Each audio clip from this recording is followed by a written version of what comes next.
Salut à tous et bienvenue dans cette nouvelle vidéo. Donc là c'est la partie numéro 2 de mon book haul de juin. Donc vu que j'ai fait une petite frénésie d'achat, bah, j'étais obligée de la couper en deux. Hein, voilà, comme vous avez pu le voir si vous avez vu la première vidéo. Si vous l'avez pas vue, je vous laisse aller la voir parce que sinon ça n'a pas d'importance, ça n'a pas... Voilà. Ah mais je les ai pas présentés ces livres. Oh, en fait j'en ai beaucoup plus que je le pensais. Voilà, donc c'est parti, je vais pas attendre plus longtemps et j'y vais. Et là, je les ai déjà présentés dans une vidéo donc où j'ouvre des colis, car c'est tous les livres que j'ai eu en colis. Donc il y a eu le Mahabharata, j'ai toujours du mal à le dire, hein, de Jean-Claude Carrière, donc, qui est un livre qui parle de la culture indienne. Donc voilà, j'en dis pas plus parce que je ferai sûrement une vidéo. Ou pas, parce que je pense que ça doit être un livre assez compliqué à expliquer, hein, mais voilà. Parce que puisque je pars en Népal, j'aimerais bien un peu connaître un peu leur culture et savoir tout ça, quoi. Donc voilà. Le prochain livre, il s'agit de Outlier, pareil, que j'ai eu dans un colis, donc je vous laisse aller voir la vidéo où j'ouvre tout ça. Donc en gros, c'est l'histoire d'une fille qui disparaît et du coup ils vont essayer de la retrouver, mais derrière sa disparition il y a plein de secrets qui vont être révélés et du coup ça va bouleverser notre jeune personne. Enfin là je connais juste l'histoire en lisant le résumé, hein, parce que sinon je ne connaissais pas l'histoire, j'avais juste entendu parler, enfin j'avais juste entendu du bien sur ce livre et vu qu'il y avait une œuvre découverte, j'étais pressée de savoir de quoi ça parlait. Ensuite donc j'ai 3 livres de la série The 100, donc les 100, donc qui est de base une série.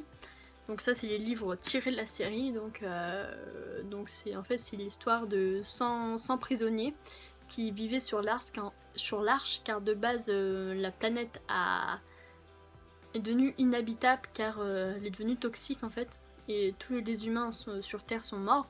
Et du coup, vu que l'arche dans l'espace arrive à son terme, ils vont envoyer 100 prisonniers sur Terre pour voir si la Terre est habitable. Donc une fois qu'ils vont arriver sur Terre, ils vont, bien sûr, ils vont pas mourir, hein, parce que sinon il n'y aurait pas d'histoire. Mais en fait, ils vont se rendre compte que la Terre est habitable, mais qu'ils ne sont pas seuls, qu'il y a des natifs, et qui ne sont pas forcément contents que des étrangers viennent sur leur terre. Donc il va y avoir plein de péripéties et qui est vraiment génial car j'avais commencé la série et j'avais adoré. Donc voilà, j'ai le tome 1, 3 et 4, parce que le tome 2 il faut que je me l'achète car je l'ai pas encore. Voilà, je l'ai pas acheté, parce qu'il me l'est passé sous le nez le tome 2. Ensuite, je vais vous parler des livres qui sont un peu plus en mauvais état, hein. Ce sont des livres que je suis allée voir près de chez moi, j'ai une... comment dire, une boîte à livres. Vous savez aussi, c'est les boîtes avec des livres où vous en reposez un et vous en reprenez. Donc j'ai pris des livres de Nora Roberts. Il y a la poussière. Voilà, parce que j'avais entendu que c'était des histoires policières, vu que j'en ai pas énormément des histoires policières. Et du coup j'avais entendu du bien, donc vu que j'en avais pas mal, j'en ai pris 3 de Nora Roberts. Je ne sais pas absolument pas de quoi ça parle, hein, mais par contre il y a de la poussière. Ouf, ouf. Mais voilà, je suis quand même assez curieuse. Bon, ils sont pas dans un très bon état, mais bon, c'est pas grave. On verra bien de quoi ça parle. Mais j'ai entendu du bien de cet auteur, donc on verra si ce qu'on dit est vrai. Ensuite, j'ai pris 13 histoires diaboliques de Stephen King. Donc Stephen King, c'est un auteur, où j'ai beaucoup de livres. D'ailleurs, j'ai une mallette entière de Stephen King qui appartenait à mon père et qui est dans un état... Je peux pas vous le dire parce que ça va faire... ça va vous déprimer. Franchement, ils sont dans un état pitoyable.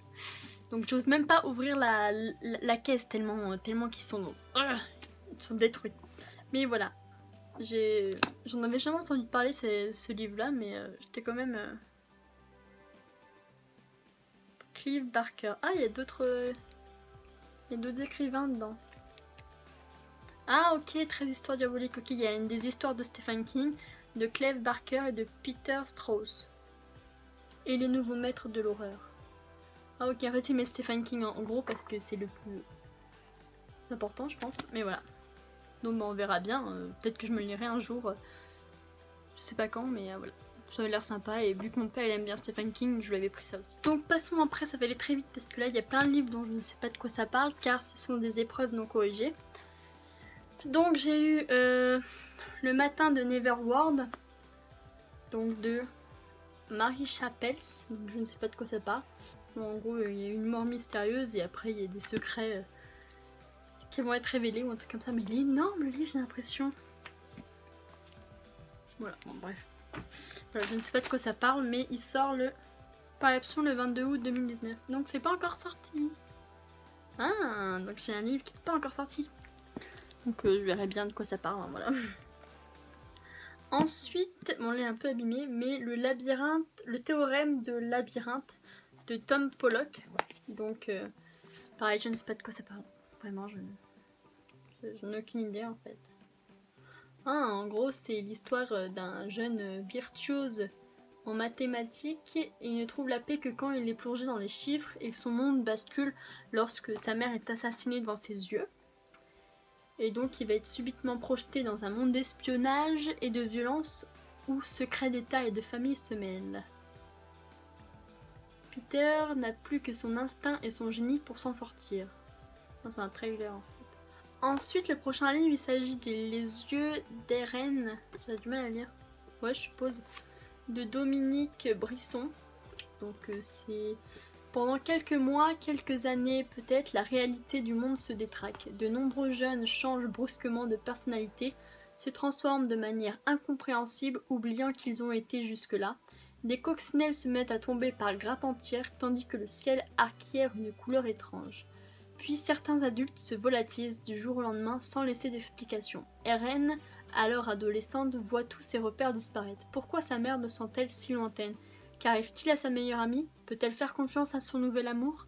La jeune fille décrit dans son journal cette période troublée. Des décennies plus tard, Hachel, son petit ami, son arrière-petite-fille, hérite de ce journal et part en quête de la vérité, jusqu'au bout d'elle-même. Ok. Ouais, ça a l'air sympa, franchement. Et il sort quand ? Le 17 janvier. Ouais, pareil, c'est déjà sorti. C'est déjà sorti, j'aimerais bien voir à quoi ressemble la couverture. Prochain livre encore, il s'agit de 21 printemps comme un million d'années de Camille Brissot, qui est déjà sorti donc le 10 janvier 2019. Donc alors, Victor et Juliette, amis depuis toujours, ils se connaissent par cœur. Elle fait tellement partie de sa vie qu'elle habite presque chez lui. Il sait décrypter le moindre de ses éclats d'humeur, bon ou mauvais, car Juliette est difficile à saisir, toujours en mouvement. Elle est capable de partir seule au bord de mer sur un coup de tête et de revenir comme si de rien n'était avec ses secrets. Elle vit intensément, sans penser à l'après. Et Victor la suit, l'attend, prêt à la rattraper si elle trébuche. Cette histoire, Victor la raconte à une bande de filles très jeunes qui l'écoutent les yeux écarquillés. Elles ont connu Juliette à l'hôpital et veulent tout savoir de celle qui sera à jamais leur héroïne. En fait, c'est juste l'histoire d'un mec qui raconte l'histoire de sa meilleure amie, je crois. Ouais, bah... Pourquoi pas, on va essayer de le voir, mais comme ça, le résumé, personnellement, il me tente pas trop. Hein. Ensuite, un gros pavé celui-là. Donc, il est paru le 7 février. Donc pareil, c'est déjà sorti. Donc, Strong Girl Forever. Comment ne pas devenir cinglé. Donc un trio de lycéennes féministes dans le club des vieilles filles, comprendre filles indépendantes et fières de l'être. Elles ont 17 ans et elles sont 3. Lottie, belle brune qui fait fuir les garçons par son intelligence. Amber, pétulante rousse qui complexe de sa taille de girafe. Et Evie. Evie a des crises d'angoisse qui l'obligent à se laver les mains 60 fois par jour et qui lui ont gâché ses années collège. Aujourd'hui, elle ne rêve que d'une chose, être enfin normale. Lycée, fête, copine et un petit ami comme tout le monde. Est-ce trop demandé ?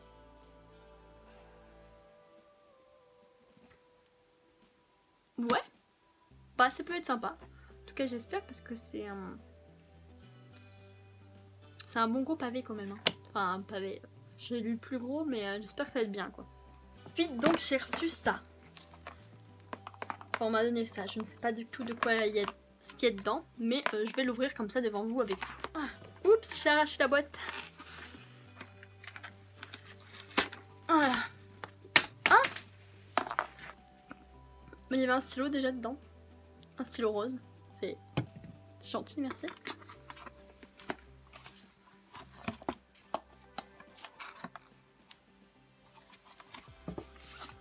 Oh, waouh. Nos éclats de miroir. Oh, il est beau. Bon, il est tout petit, hein. Il est beau. Apparaître le 17 janvier. Ah bah c'est déjà paru. Un nouveau roman de Florence Hinkel. Un récit intime et sensible porté par une écriture à fleur de peau. Je m'appelle Cléo et j'aurai bientôt 15 ans. 1 mois et 20 jours. Cette date est importante pour moi car c'est à cet âge-là que tu es morte. Ma chère Anne Frank. Ah! Tu es mon écrivaine préférée.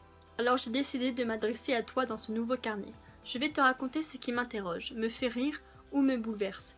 Toutes ces choses que je n'oserais jamais dire à voix haute. Le voile devant les yeux de ma mère, ma meilleure et parfois cruelle amie Bérénice, ma grande sœur si forte et déterminée, Dimitri mon amour d'enfance perdu de vue, la complexité du monde mais aussi mon reflet si mouvant qui m'échappe, ou parfois se brise. Je vais te parler de nos éclats de miroir, les tiens, les miens, les leurs.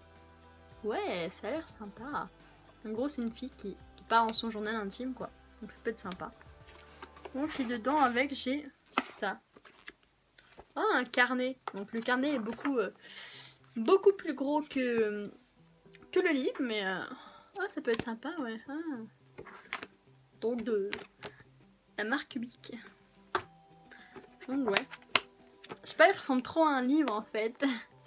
Je vous jure, on dirait vraiment un livre et je pourrais pas écrire dedans, je pense, je sais pas. Mais en tout cas, il est joli, j'aime bien.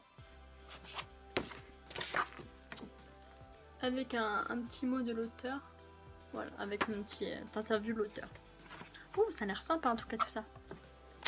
Et ensuite j'ai reçu ça et en fait non, c'est pas un livre mais je vois que dedans il y a des choses donc je vais ouvrir avec vous. Hein.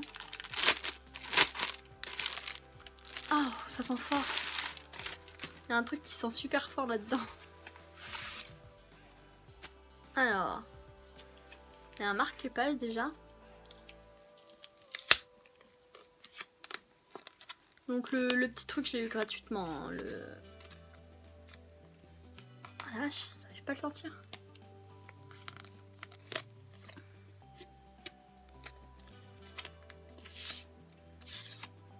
Ouh, il est beau. Ouais, ça sent fort. Il est super beau. Ouais, j'aime bien. Ensuite, il y a ça. Créer une collection de poches. Ok, en fait, il me parle de Liberto, là, la marque, quoi. Oh, des cartes postales.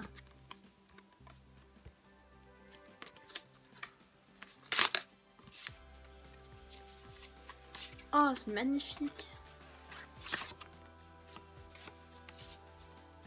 Super beau. Ah, c'est ça. C'est du thé.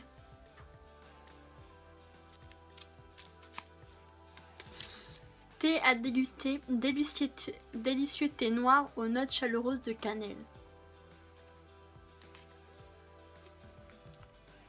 Bah, je bois du thé, mais du thé noir, je crois que c'est un peu fort. Hein. J'aime pas tout ce qui est super fort non plus.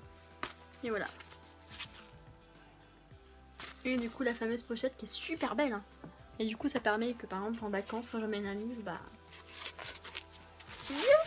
Que ça ne s'abîme pas. Voilà, je suis trop contente. J'en voulais un depuis longtemps. Et puis à la Fnac, j'ai vu qu'il y en avait un et j'ai demandé s'ils pouvaient m'en passer un. Et ils m'ont dit ouais, que je pourrais en prendre un. Voilà, donc j'en ai pris un. Voilà.